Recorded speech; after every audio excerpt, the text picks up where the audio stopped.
All right. Hello, everyone. Welcome to CMX Summit 2020. Today, we're going to talk about building the influence bridge between community and the product. We have here Alex Pisani, and well, we know that Salesforce platform has always been the heartbeat of our Trailblazer Community. So we are going to learn about how they have built and maintained an incredible influence bridge that gives the community direct opportunities to impact their product roadmap and also advocate within the community as they innovate. So get a framework for how community managers can engage with their product organizations to ensure they listen, act on, and value community feedback, and as well as how to listen at scale and empower product advocates. So, without further ado, let's welcome Alex on the stage. Thank you so much. Can you see my presentation in full screen? Not the full view. No. What are you seeing now? The screen of your computer, and we have two tabs open. Interesting. Okay.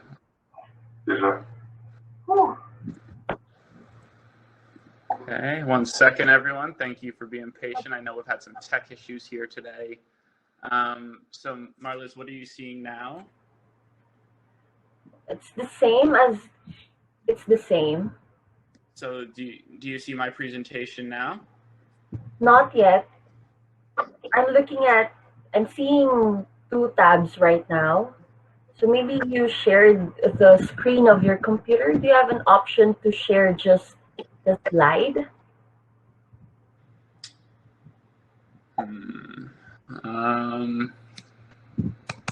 Perhaps. I'm working on it now. Sure. All right. For those who are waiting, thank you. Welcome to our session today. If you can see the chat on your screen, let us know where you are watching from. And if not, that's okay. Thank you for patiently waiting. And hopefully you're able to visit the photo booths as well. And also, you can win an AirPod if you are visiting 5 booths and take a virtual photo of yours, then add the stickers of those sponsors that you have visited. Okay, so it's still the same. Alex? Yeah. This was working earlier. So I'll present my. How about now? Almost. Or do you? It's loading. I think we're getting there. Okay.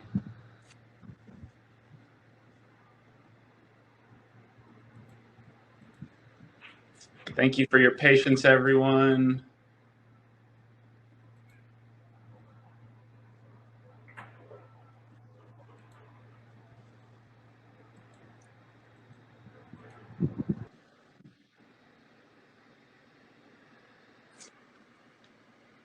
How about now?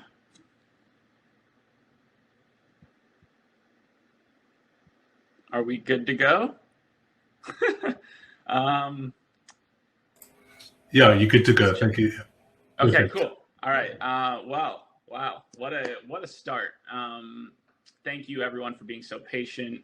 My name is Alex Pisani. I'm a senior community manager on the Trailblazer Community team. I'm really thrilled to be here. It has been a career goal of mine to take the CMX stage. So I'm quite honored and I'm humbled and I'm so proud to be chatting with you all today. I appreciate your time. It's truly special to be a part of the biggest, largest gathering of community professionals in the world. So thank you. Thank you for attending and being a part of this industry. And thank you to CMX, to Bevy, and to all of our CMX Summit sponsors. We couldn't do it without you. Yeah, it's great to be here, and CMX is incredibly special. So I remember attending my first CMX summit 4 years ago at the Palace of Fine Arts in San Francisco. There was a few hundred of us. I was new to Salesforce and beginning to realize that community was the space where I wanted to spend my career. So fast forward to 2020, right here, right now, and after attending a few straight summits, I'm speaking on it right now. After some tech issues, it is absolutely surreal, and I know we only have a short amount of time, so I'm gonna stop going down memory lane and get on with it. So today I'll be sharing with you how I got started in my specialized community role, which is connecting product to community and community to product. So I'll dive into some of the specific programs that I support and also the ones that I've built in my time at Salesforce. And my favorite part, which is built especially for you, for CMX, and for this session specifically, is a framework that you can take back to your organization and your community so you can get started building your own bridge between product and community, which is the title of this session. So I won't go into the full history of community at Salesforce because I would be here all day. And I know no one wants that. There's a lot of other good speakers going on out there. So I'll be on this slide briefly, and it's at Salesforce. This quote here on the screen helps shine light on why community has been so successful, and it's our executive support and belief in the power of community. That's one of the main reasons. And these words here were shared by Brett Taylor, who at the time was our chief product officer, calling the Salesforce community the foundation of our business. These words inspired me, especially in this role of connecting product and community, which I inhabit. And so, along with the support of community legends and my former leaders and my mentors, Erica Kuhl and Holly Firestone, who might be out there in the audience today, we all set out on a journey to build a bridge between product and community. And so here we are, and I'm fortunate enough to have this specialized role within community. After years of being more of a generalist, being a young community professional, gaining the skills to be a CM, I was building trust with the community and wearing a ton of hats. I was able to transition to this specialized role and embark on connecting product and community. So it's a role and a specialization that I believe in very deeply. I think it'll be massively important in the community industry moving forward. And so I feel really fortunate and blessed to be on kind of the cutting edge and kind of blazing a trail in this space and hoping to, educate you all and share what I've learned. So I want to take you on that journey with me on what I've been able to do, so you can then build your own bridge between product and community. And so, side note, I really like bridges. I don't know much about kind of their engineering or their architecture or how they work, but since I was a little kid, they've always fascinated me, and I am so drawn to them, and I feel like they're such an achievement of humankind. So I think it's really cool to be able to tie this into my presentation. And so I'll be just spicing up my slides. I'll be showing some pictures of bridges throughout. So that's what the theme is here today. So when I first got into my role a few years back, I knew there was potential here, and I was working with Erica and Holly, and they saw the potential as well. And we all kind of agreed that in the tech space, which is where I have the majority of my experience, the community is ultimately there for one reason, and it's the product. They wouldn't be there otherwise. Yes, I know all the community members, especially at Salesforce, they love the swag, the camaraderie, the togetherness, the gifts, the forums, and I'll always do my best to be a CM in those spaces as well.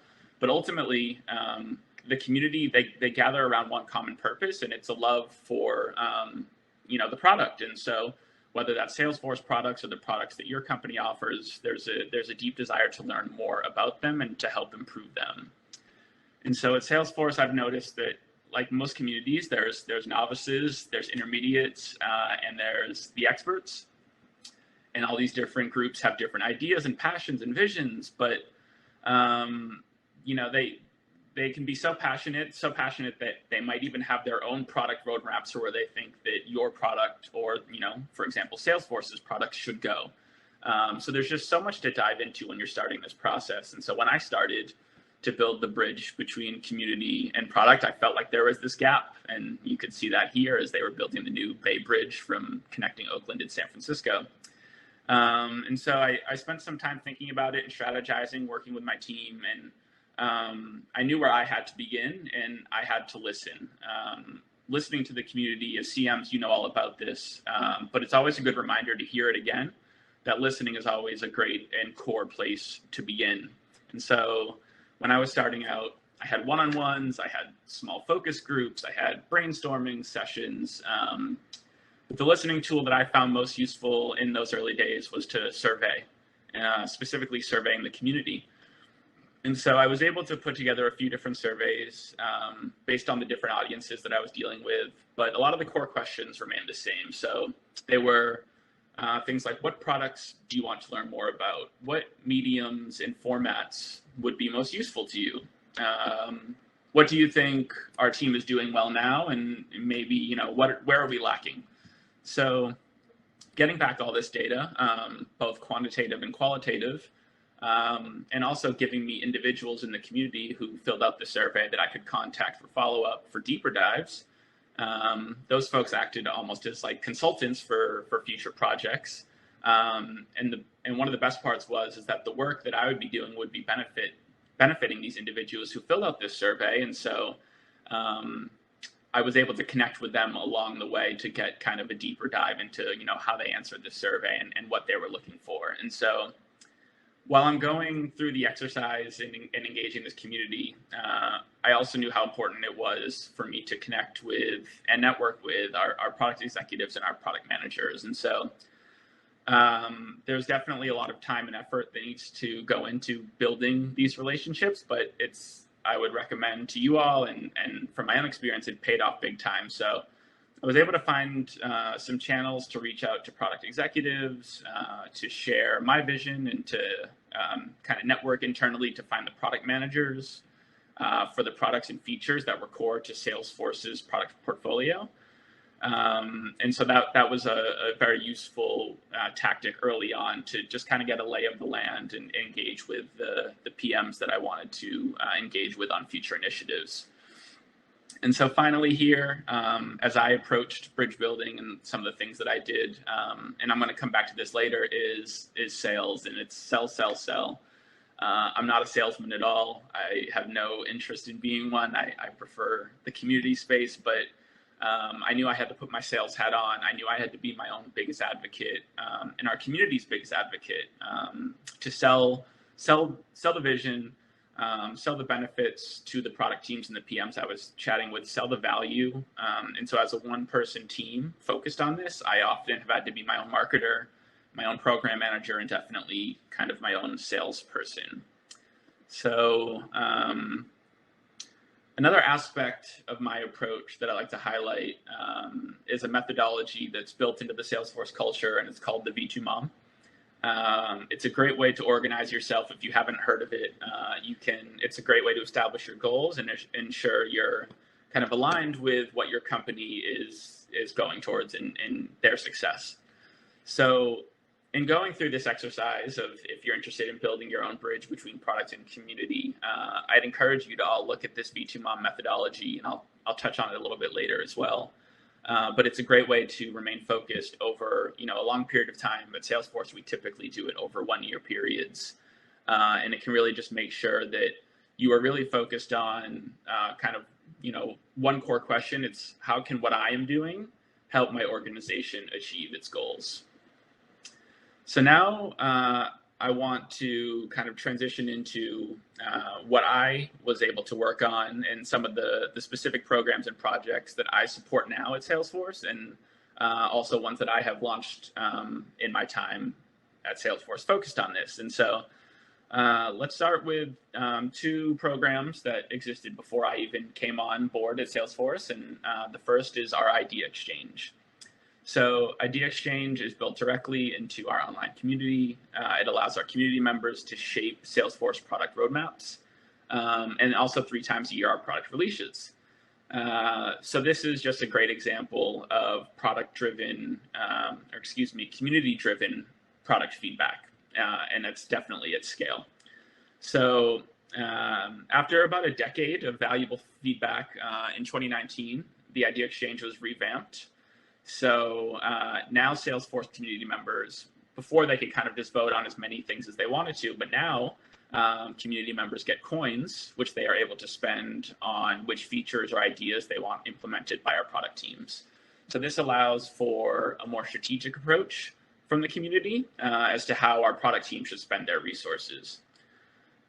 So this is a rather large undertaking, but if it's something that you could take into your organization, whether on a large scale like Salesforce has done, or even on a small scale, it's a great way and an avenue for kind of this radical transparency and engagement between product and community. Next, I'll chat about True to the Core, and so True to the Core is the name of a session that took place at Dreamforce, which is Salesforce's annual conference. And so this began many years ago. And so the whole idea of this session was for the community to have a chance to directly engage with our product leadership and our co-founders, Mark Benioff and Parker Harris, to ensure that they stayed true to Salesforce's core technology, even as Salesforce continued to develop and acquire a bunch of other companies and technologies and went off into other industries. So they wanted to show the Salesforce community that they were true to the core. And so this was always a super popular and anticipated session at Dreamforce. And so earlier this year, I helped bring this session to life in a monthly format live, allowing our community to have kind of this exposure between our product leadership and themselves. So the community could ask, the tough questions, not just once a year at Dreamforce, but 12 times a year, if not more. It's been really popular, so we're kind of ramping it up now. So that's been a big success as well. Next, can't mention our community and bringing community and product together without talking about our collaboration groups. As you can see on the slide here, we have over 1,000 collaboration groups, and a lot of these groups are focused on bringing together community and product. And so I'm not going to spend too much time here. I know we're already started late, so it's a fairly common concept, but I really just wanted to bring it up is, something as simple as a group where product and community can engage, chat, just be in the same place. It's a really powerful tool in your arsenal. Oops. So next, a few initiatives that launched myself. This one is called Salesforce MVPs Meet the Makers. And so for those of you that have not heard of the Salesforce MVP program, Salesforce recognizes community members with the award of MVP once a year.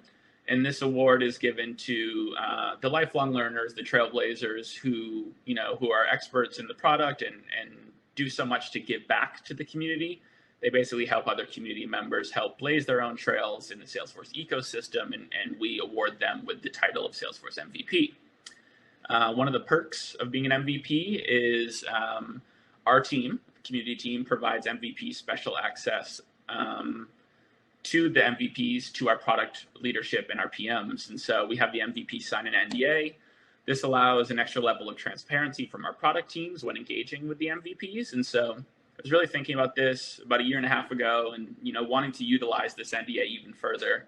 And so I launched a program called Meet the Makers. It happens right now about twice a month, where I do my best to connect Salesforce product managers with our MVPs. And so the idea of the series is the PMs share the roadmap of their products and the features and products that they're building right now, a view into the product that most general community members don't see, and that's why the NDA and these MVPs are is so special here. This special access allows the MVPs to kind of use their product expertise and allows them to share their critical feedback and really feel like they're being a part of the product building experience and the shaping of the product roadmap. It's been really successful, and I'm really quite proud of this program. The last topic I'll highlight here is things like pilots and betas and one-on-one feedback sessions. And so here on the screen, a little plug for Salesforce. I've been keeping myself organized. Shout out to my team members for helping out with this. adding any of the things that I'm doing that I'm working on as campaigns in our instance to be able to track it. And so I have, continued to network internally. And throughout that, I've been able to kind of work with PMs, whether it's on one-off instances or, short-term initiatives or even long-term, but basically any way that I can find to bring community early access to product. And so that could come in the form of pilots or betas. And so the one thing that I'm really just focused on is getting direct community engagement and finding any opportunity to get PMs and community members in the same space in a way that can be measured. And it's just such an amazing experience for the community. They get so excited to be so close to the product, and it really creates kind of a bond and a feeling of investment on both sides. So here, I'll just touch on this briefly. I love data. We all love data. As it relates to my role and what we're talking about here today, I just want to highlight that first number, that 93%. And so 93% of Trailblazer community members surveyed said that when they engaged with the Trailblazer community, it helped them discover new products and solutions. And so this is always just a piece of data that I happily share with our product team when I kind of am pitching the value of what I'm doing and what I'm trying to do and how they can engage with the community. So I know I'm flying through this. It feels like I'm flying through it. So hopefully I'm not going too quickly, but I do want to transition now to this framework that I put together today here at CMX Summit. And one of the reasons that I put this together and what I thought would be really cool is, when your manager asks you tomorrow, like, hey, how did CMX Summit go? What did you learn? You can tell them how great it was, and you learned a ton, and that you gained a bunch of actionable insights. And one of them, was a specific framework on how to connect your product organization with your community. So how cool is that? Your manager will think you're super smart and brilliant and hopefully give you a raise and a promotion, all because you attended this session. So I'd encourage you to get your notepads out and you can take some notes here. So this is my first time here speaking at CMX. And so as another first, this is my first time I've documented and shared my own framework. And so I was kind of thinking about, I wanted to share a framework with you all, and I was trying to think about like how to do that and what would be in it and what would it be called. And so if you know me, I have this massive ego. And so it's probably influenced by being a fan of Kanye West since high school, although a little bit less these days. But I decided to name the framework after myself because you know what, why not?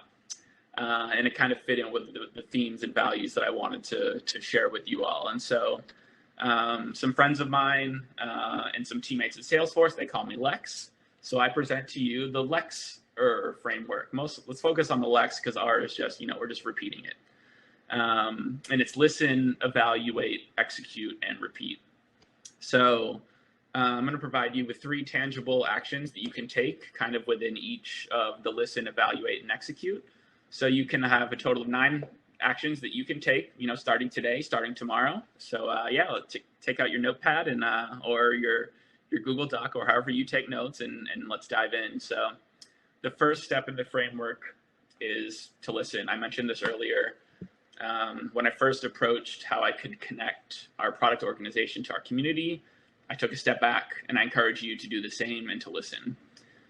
So for this framework, and I follow these principles kind of at a high level and do what's best for your unique situation in your community and your product organization. But I think that regardless, these steps will apply to almost any situation. So the first I would say would be to build and distribute your surveys as a listening mechanism.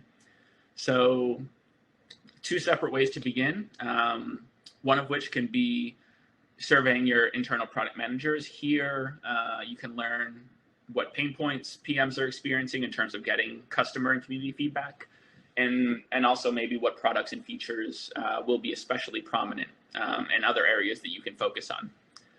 I'd also recommend building and sending a survey to your community.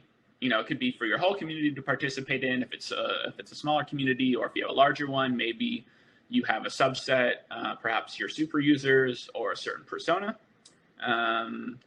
hearing directly from your community, it's going to be key to figuring out what you should prioritize. So you can learn, what formats do they like? What products are they most interested in learning more about? And this is just such a great way to hear directly from your community. And so that's a great first step. And so kind of touched upon all this earlier, things that I did, and I just want to pass that on and reiterate to you. And so along with sending along a survey to your PMs, I'd recommend networking with them as well. During COVID, when we're all not in the office, I just recommend, 15 minutes, 30 minutes, setting up video chats or calls with PMs and product leaders in your organizations. Perhaps start by reaching out to them via email, describing a bit about what your role is, and seeing if they have, 10 minutes, 20 minutes to chat, however long they have. Just try and see if you can take advantage of their time to build your internal network, kind of get the word out about what you are trying to achieve. And then you'd also just be amazed how many PMs would be open to this conversation and excited about how they can engage more with your community. And so finally, I touched on this earlier, and it's the sell. When you schedule those conversations, just be sure it's not a one-way conversation. I know this is the listen part of the framework, but you need to be able to sell the power of the community as you're listening.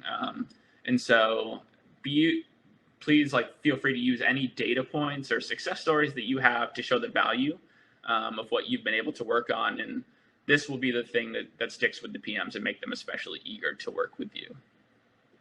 So I know we're running out of time, so I'll try and speed things up. I think this is the most crucial aspect of the framework. You have a vision of what you'd like to achieve, of how you can bring your product and community closer together. So I think, what's next after you have all of this data, it's time to evaluate it.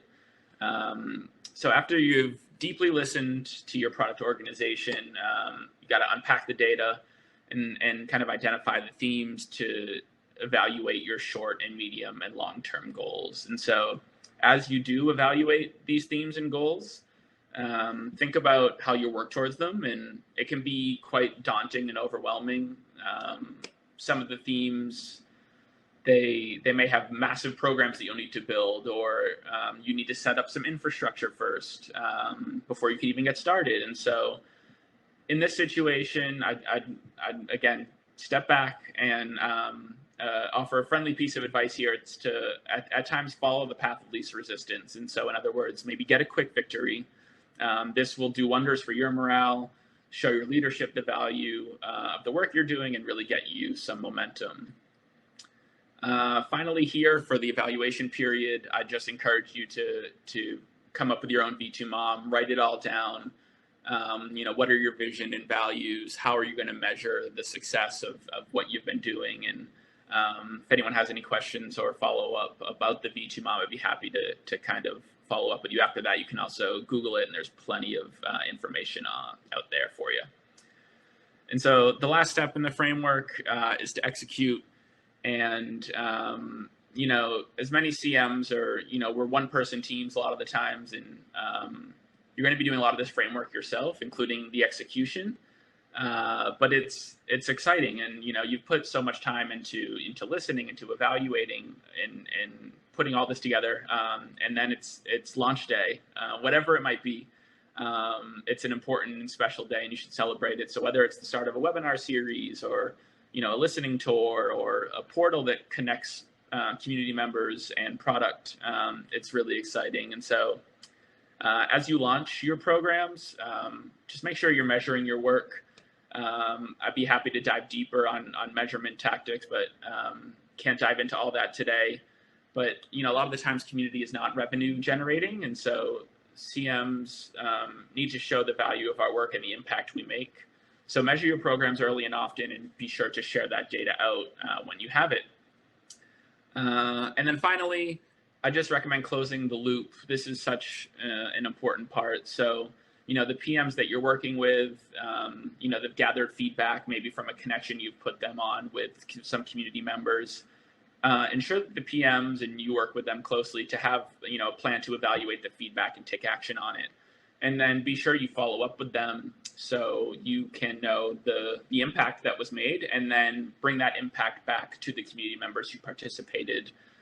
So everyone, all parties involved, both you, your leadership, the PMs and the community members involved all see the value of the time and effort that was put in.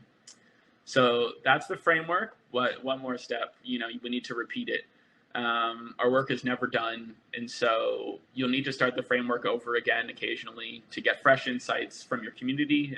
When you're listening to them, you'll want to evaluate these new themes and prioritize, and then finally launch exciting new initiatives. And so that's my LEXr framework. And so I know we're running out of time here, so please feel free to connect with me. I'm on CMX Hub, LinkedIn. I'm taking a break from Twitter, but I'll be back one day, and you can also reach out to me via email. Finally, keep learning with us. I think Jessica is probably kicking off right now, so I'll defer to her and try and wrap this up pretty quickly. But we also have a bunch of my teammates talking later today and Leah tomorrow, and there's just so much to learn from these brilliant individuals, the best team in the business, and I feel so fortunate to work with all of them today. And so with that, thank you. Thank you so much for being here. This is so cool, and appreciate you sticking with me through those tech issues at the beginning. All right, that was wonderful, Alex. Thank you for your sharing your framework named after you, LEXr. That was amazing. And yes, if you have guys questions to Alex, feel free to reach out to him with Twitter and emails. So we're going to head over to our next speaker. And thank you again, Alex, for your time, sharing your time. I know you have a busy schedule, but still you were able to meet some time with our CMXers. So thank you again, and we appreciate you for today. Thank you. Thank you.